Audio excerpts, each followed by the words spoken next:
Well, Scott, before we get on to Port Vale and the week, just a couple of words regarding George Baldock. Some terribly sad news. He came here when he was a kid, rose through the ranks, got through the academy, made his debut, made over 100 appearances. Just a quick one from the club on him. Yeah, just obviously really sad news. All our thoughts go to his family. It's really sad news. I had the pleasure of coaching George myself. He come to Tamworth on loan from MK Dons, and I was the assistant manager at the time, and you could see that he was going to have a really bright future in the game, and of course he did. He went on and played at the top level and was outstanding throughout his career, and yeah, it's really sad news. So all our thoughts from the football club go to his family and friends. I bet even then he was a bright kid, he was a really good young player, and obviously he went on to have a fantastic career. You must have known then that he was going to be some player. Yeah, you could always feel it with George. He had the hunger to do that, and you could always feel that. His attitude was top class, and you could always feel that he could do anything, and he did. Obviously went on and had a great career, but like I say, all our thoughts go to his family and friends. I suppose Deanlington was the one that played with him here of the ones who are here now, and I'm sure he's obviously got some thoughts and feelings too. Yeah, for sure. I mean, you'll have to speak to Dean about that, but obviously I spoke to him this morning. It's sad news, it's really sad news. It's kind of hit everybody really hard. Really young age, so yeah, unexpected obviously. So yeah, we're really down about that. And like I say, all our thoughts go to his family and friends. I'm sure he'll be remembered this weekend, and the club will do something, and it may inspire your team to do something against Port Vale. For sure, yeah. I mean, we're having discussions this morning at breakfast about what it looks like for Saturday. I think it's important that we do something. He was a great servant to this football club, and he'll always be remembered. So it's important that we do something special for Saturday. And of course, the players, you want them to go out and perform and win the game for George. And so far, since you've arrived here, unbeaten, things going along quite nicely? Yeah, I would have liked more points, but yeah, can't complain. There's a lot of work has to go in to get them to understand kind of how I want the team to look and play. We're getting there, and the players have really taken on a lot of information and actually executed it really well. So yeah, I'm really pleased up to now. It's really interesting when I heard some of your thoughts when you arrived, and how sometimes MK can be perceived out of possession. There's sometimes felt a bit of a soft touch. Is that something that you're going to try and sort out here? No, I'm not going to try. I will sort it out, because it's so important that we don't become just a possession-based team. It's important that we're really aggressive when we haven't got the ball. I almost want the team to feel insulted when the opposition have the ball. So no, I won't be trying. We'll be doing it, definitely. How long do you think that'll take, Scott?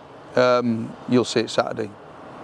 Because when you're on the training ground with them, you're trying to implement ideas. Are they picking up what you want from them? Yeah, I think we saw it straight away, if I'm honest with you. First game against Bromley, I think we saw a little bit more aggression out of possession. And I think, in the other games as well, certainly the Harrogate game away from home, I think we stole balls high up the pitch and we had more of an aggression to press. But also when the ball goes south, I want the players to run south as well, to get back behind the ball and back into what I call a thickened shape.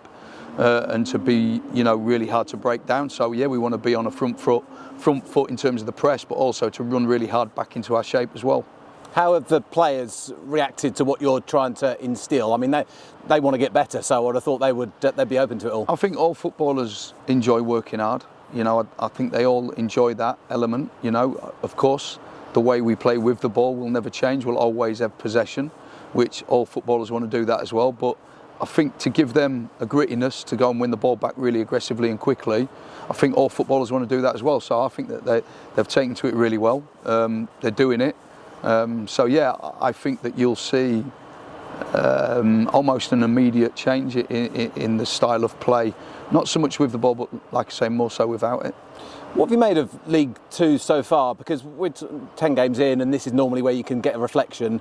There's not much in it between the side top and the side 15th, 16th, and like 8-9 points. Yeah, it's still kind of early yet to worry about. We're not in touch with that top end of the table, because we are. There's obviously not that many games being played yet, so we're still very much connected to that top end of the table.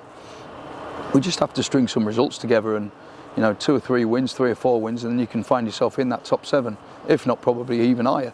So that's the plan. Of course, it's not always plain sailing. Football's a low scoring sport, and it's fine margins, as you know, which is why we love it. Sometimes we'll get it right, and sometimes we won't. But the idea is to try and get it right every week, and the players will certainly be doing that. You've had quite a settled side so far in the league games. You had the one in the week in the trophy. Those players that came in, have they given you any ideas, any thoughts? I think it's important that they played a game of football for a start, and I could run my eye over the players that have not played so many minutes, and it was important for them to play and important for me to kind of assess. Of course, done that, and I enjoyed the game Tuesday night. I thought it was a really good practice. But we kind of know what we're going to do. We knew probably before the game what we were going to do for Saturday, and our plan remains. And yeah, we got some good work on the training ground today into the lads, which will be, in my opinion, a tough opposition in the shape of Port Vale. They've got off to a decent start. Darren Moore, obviously, we know all about him, a great manager. They're surely going to be one of those sides up there or thereabouts, aren't they? Yeah, I think so, yeah. Watching them play, they're very experienced. They've got good players. They kind of block up the pitch really well. They counter-attack really well. They're aggressive on the counter, but they're also really hard to break down. Their shape's really difficult to break down. And Darren's obviously coaching them really well. So, yeah, we'll have to be at our very best to get anything from the game. 2 similar shapes? Yeah, they are actually. They are very similar, but there's differences without the ball. They're very hard to break down. Very, very hard to break down. They fill in gaps and kind of stop and block passing lines, so it's difficult for us to get any momentum up the pitch. But, we've got a game plan put together, and hopefully we'll create goal-scoring opportunities off the back of that. How much do you enjoy that, trying to tactically get the better of your opposition manager who's playing a similar shape? Yeah, it's the bit I like the most, I think. Sunday mornings is really spent watching back the game from the Saturday, the day before. And then Sunday afternoons is watching the next opposition, and I spend hours doing it and really kind of looking at the detail of what we need to do and how we need to do it. And the game plan's put together pretty much Sunday night if it's a clear week. And then we start working on that as from Monday, and I really like that side of it, yeah. And for the squad that have been in your League 2 side so far, any injury worries on some of those? Yeah, 1 or 2 still. A couple of bumps and bruises from the other night as well. Tripp, is he okay? Yeah, Tripp's probably not going to be okay. Had a scan, so that has come back with a grade 2, I believe, so could be a number of weeks before we see him again, which is a shame because he's been doing great. Obviously signed a new deal, we think a lot of him, but now he's going to have to learn to cope with the other side of the game, which is not great in terms of sitting in a treatment table and getting that treatment for a period of time, and trying to cope with what is obviously involved in football, professional football, is injuries, and that's the bad side of the game that he has to cope with. But yeah, we're sad to see that. But a couple of bumps and bruises, but we're not far off a full complement. It was a good night for Ellis Harrison, and that number 9 position is obviously a key part of the game, and maybe still needs to be solved here. Yeah, but we've signed obviously Scott Hogan, who's kind of like worked really hard this week, and Ellis did really well the other night and scored a couple of goals, and I think Tommy Lee's done great up there as well. We've seen him kind of fill in that position as well. So yeah, I've got a decision to make on that, which I already have. So I'll just have to wait and see. And Hogan, how far off is he being match sharp? He's probably match fit. Yeah, so we won't know obviously until he goes out there and gets some minutes, and the only way we can do that is by putting him out there. He was probably more beneficial for him to train a full training session on Tuesday rather than him play 15-20 minutes at the end of the game on Tuesday night against Arsenal. So we felt that he would benefit more from having a real tough session on Tuesday in which he come through with no problems. He's trained again today, So we're assessing him every day to see, whether we think he's done enough to be on the bench for Saturday. And then, of course, next week we've got a clear week of training. So we'll just have to assess him as we go. But obviously, he's somebody we want to try and get on the pitch as soon as possible.